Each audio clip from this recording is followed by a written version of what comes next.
ang mga hunks na masasarap, sangkatutak ang proposals ang kanilang natatanggap mula sa kanilang followers. Alamin natin yung pinaka-wild na offer nila at kung pumatol sila. This is Mr. Fu at ito ang nakaka-intrigang episode ng WTFU!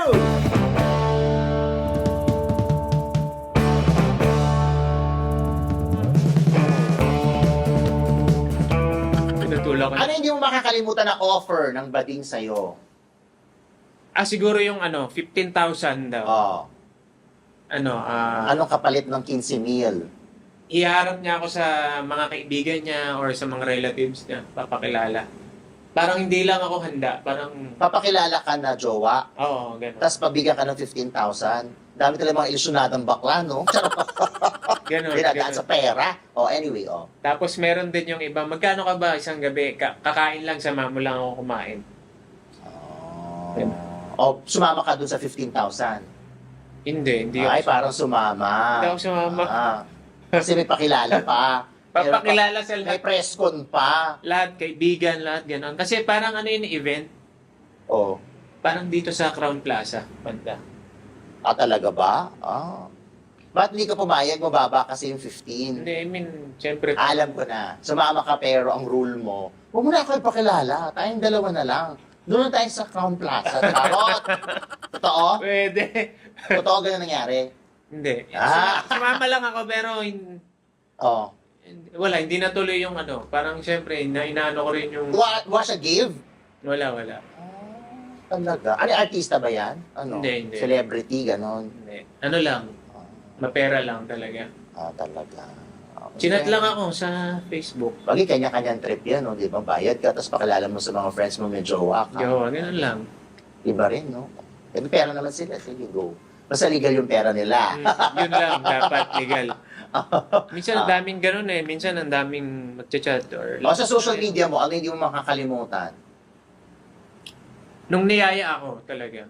Ano sabi? Magkano daw? 5,000. 5,000. Ay, gusto Niyaya ko ko.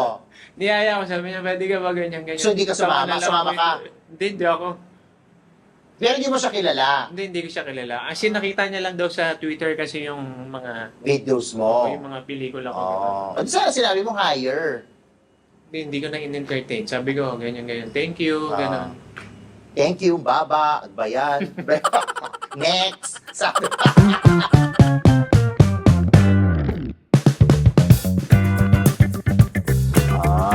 Pero sa manager, in fairness, sa deadma ka sa mga kliyente ng bangko, pero doon ka mismo sa manager. Opo. Talaga. Yung una, paano, ano nangyari? Yung unang manager. Ano lang po yun eh, kumakain po ako, tapos lumapit lang po. Ganun po yung mga senaryo. Anong ginawa? Nung lumapit sa'yo, Yun, kinausap lang po ako, tapos tanong-tanong kung bumapatol ako sa same gender. ano sagot mo? Hindi po ako sumagot muna, pero inopera na agad po.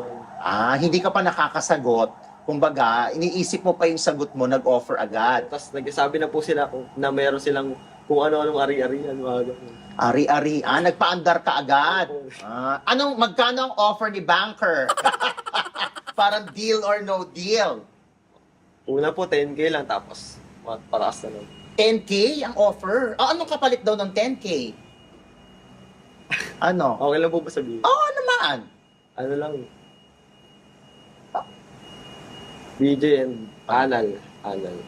Ganun karekta. Anal. So ginawa mo? Sa BJ lang. Bakit yung isa ayaw mo? Kulang ang budget. Hindi po, may partner po ako. Kasal. Hindi mo dapat may protection. Gano'n. Talaga, inisip ko. Meron kami dyan, ang daming available. Pwede nga po pala yun. Pwede nga po.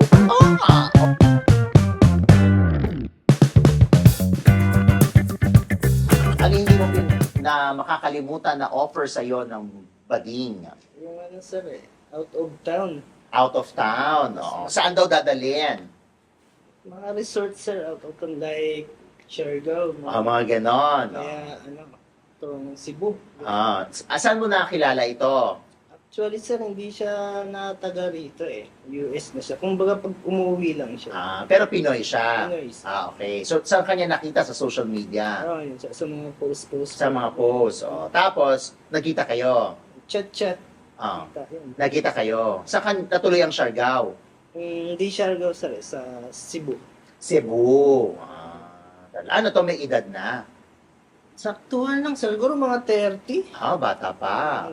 Talaga. Gaano katagal kayo sa Cebu? Siguro 3 days. 3 days. So, ano ka? Tuyong-tuyo ka. Hindi naman.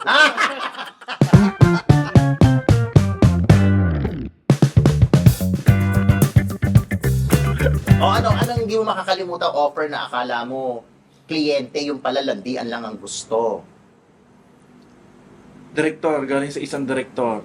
Ay. Hindi ko pa pangalanan. Sige, teka lang. Bago mo sabihin yan, gumanong ka. Gawin mo tong ginagawa ko. Walang pangalan pero yung show na lang. Di gumanong ka nga. Sige, para malaman ko. Kasi, ibiblip naman nila. Sige, sabihin mo yung show. Pero takpan mo para di malip rin. Okay. Ayan. Ano yung movie? Serye. Serye. Saang stasyon? Yung ano si... Biblip naman, di ba? Oo. Yung director na yon. Okay. Yes. Okay. Paano mo na-meet si Direk? Naging talent ka doon? Naging talent ako doon. Oo.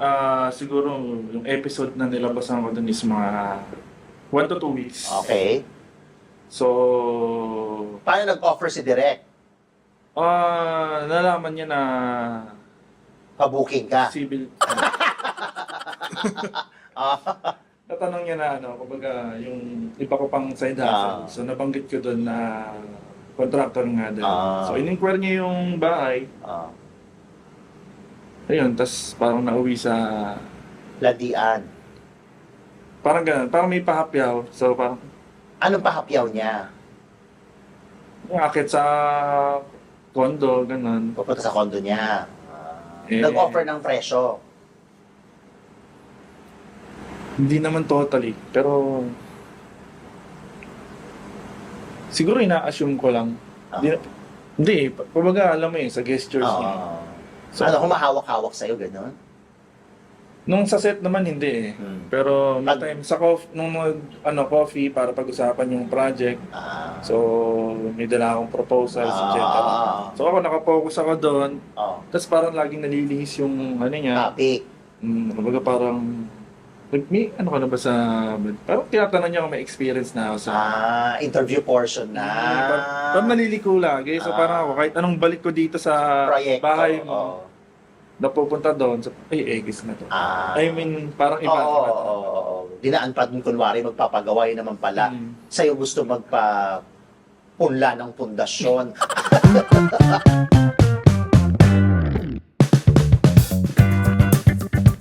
Okay, sa social media account mo, ano yung hindi mo makakalimutan na offer ng bading?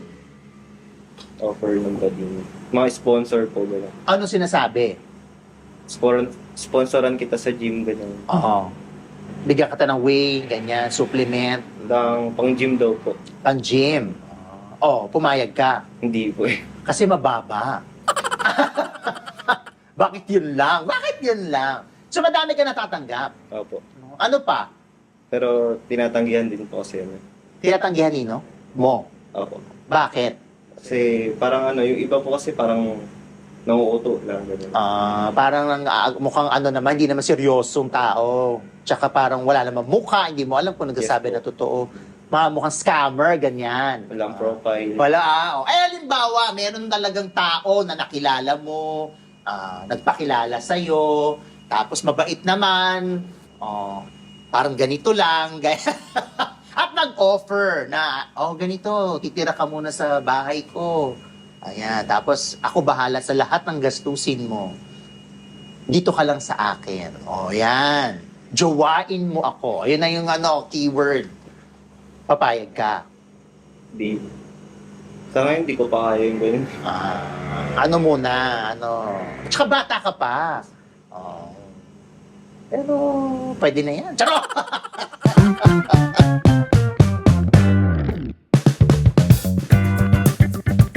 Pero I'm sure may mga lumapit na sa'yo, may mga nagbigay ng indecent Ah, proposal? marami. Marami na. Yeah. Ano yung unforgettable mong offer from a gay client or nagpanggap na kliyente, yung pala ikaw ang gustong bilhin? Gusto niyang bumili ng kondo sa akin tapos titira ako sa kanya. Titirahin? I'm gonna live with him sa okay. kondo. Okay. Ulit. Bibili siya pero titira ka. I'm gonna live with him sa kondo niya. Oh. Nabibili niya sa akin. So yung bibili niyang kondo parang love nest Maglilipin nyo. daw kami doon. So pumayag ka. Hindi. Bakit? Kasi maliit ang kondo. Hindi naman. Dahil Ayoko lang. may multo. Ayoko lang. Nag-threat kasi siya sa akin na sinabi niya May threat? Yeah. Anong threat? na pag may ginawa daw or whatsoever, he has a gun daw, blah blah blah. Umabot ka agad doon? Yeah, tapos binibigyan niya na ako ng ring na Bulgari or whatsoever, mga signature items, ganyan. Parang ginojowa niya ako. Pero I'm after the condo lang naman. So, he's taking it seriously. Yung mga pagkain, pag movie, syempre. Pero sumasama ka naman. Yeah, kailangan mong sakyan yung client. Sinakyan mo yung client? No, I mean, sa Ang bilis mo PR, din naman, I mean, sa PR, you need PR din kasi. Yes, sa real estate. Kasi syempre, customer service, tsaka Yeah. PR skills mo yun bilang nagbebenta ka ng Exactly. kondo. Kaya sumakay ka. Yeah, I mean, dun Figuratively. Nag-PR lang ako. Okay.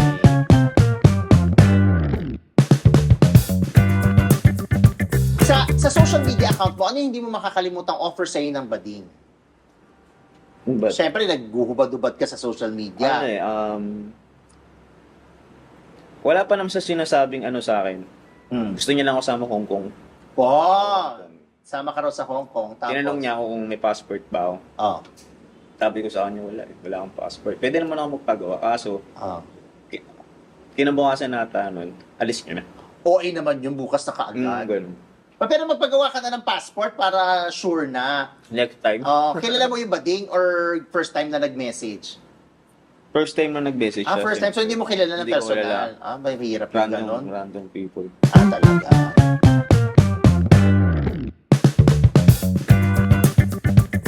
So, ikaw ba, dahil na dyan, nasa entertainment yan, and nag-entertain ka ng mga tao, naisip mo ba na pumasok sa showbiz sa pag-aartista? One time, kaso parang hindi ko na tinuloy. Nabastos kasi ako. Ayun na naman, meron ka na namang mga Bakla yan. bakla na naman. O ano namang ginawa? Pinapunta niya ako sa house niya para niya ako, kinausap niya ako. Teka lang, itong baklang ito ay sino? Ano to? I mean, sorry, siya? Parang Taga-production? manager siya. Manager. Sikat siyang manager? Basta may hawak siyang sikat na artista. Okay, iganon mo. Takpan mo yung bibig mo. Ganito. Dapat hindi kasi parang hindi nila mabasa yung bibig. Sino yung hinahandle niyang artista? Ibiblip naman nila yun. Okay. So, ang ginawa nitong si manager na nagpakilalang minamanage ang isang sikat na aktor, kinuha ka sa kanya nakilala. Through Facebook yun. Through Facebook. Tapos, in-invite Kailan ka. niya pa ako, in-invite niya ako, sabi niya, halika papaayos ko yung mukha mo. Siyempre, parang may pinadiamond pill niya ako, wala namang yung mukha ko. Ayos na lang. Okay lang yung diamond pill, basta wag na yung mga pagdagdag ilong or what. Tapos niyaya niya ako kasi taga-Fairview lang siya, taga doon lang talaga sa amin. Okay. Pumunta ako. Pagpunta ko doon sa kanya, gusto niya daw picture. Nang Naka-hubad. hubot-hubad. Hubad, naka-underwear lang ako. Pumayag ka. Nag-underwear ako, pero may gusto siyang gawin. Ano? Hanin niya daw ako. Ano? Hanin niya daw. Sabi ko, hindi pwede. Ano-anuhin?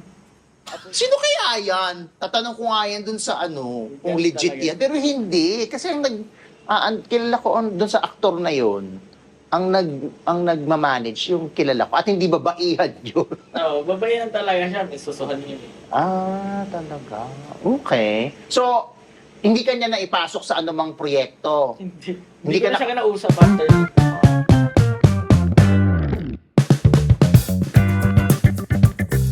Ano hindi mo makakalimutan na offer ng bading? Siyempre, nakikita ka sa social media, lagi kang nakajubad. Tapos lagi kang may mga feather ka. O ano yung pinaka hindi mo makakalimutan na offer ng bading? Siguro po yung Ang dami kasi. Jowain siguro. Jowain ka. Oh, anong sabi sa'yo? Jojowain ka, tapos, Tapos, siya na bahala sa akin. Pero, dahil nung time na hindi pa ako into ganun. hindi ka pa into that. Ganon. Kaya hindi mo siya na Ah, pagbigyan. yes. Pero ngayon, pwede na. Wala pa rin po eh. Focus lang po ako sa career. Wow, focus sa career. Paano kung may nag-offer?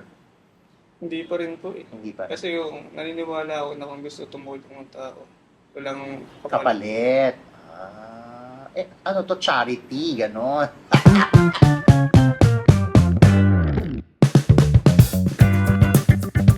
Ano yung hindi mo makakalimutan na offer sa'yo ng bading? Pag may offers na ganyan, I don't take it personally. I actually, para siyang compliment kasi in a way, it's a form of admiration. So I don't take insult to to indecent proposals.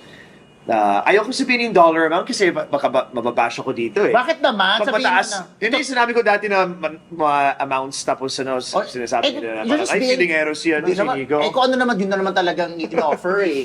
O magkano ba in-offer? Well, I mean, In USD? 8 pesos. In pesos? Yeah. So how much May in mga pesos? half a billion for one Ah, night. $500,000 for one night? Yeah. Kulang. Oo, kulang pa. Kaya hindi ka sumama. O sumama ka. Hindi ako sumama. Hindi ka sumama. Oh. Bakit hindi ka sumama? For Kasi, 500. Para sa akin, I work hard for my money. So, mas nakaka-satisfy when I earn money through my hard work. I mean, hindi ako desperate for money eh. So, mas gusto ko yung feeling na I earn my money. Or kung ano man yung, if gusto ko ng magandang car, or magandang bahay, or anything, or clothes, or anything like that. Gusto ko yung feeling na I earned it through hard You work. worked for it. I worked for it. Yeah. Iba yung feeling eh. Kung ginawang 1 million. Pag-usapan natin.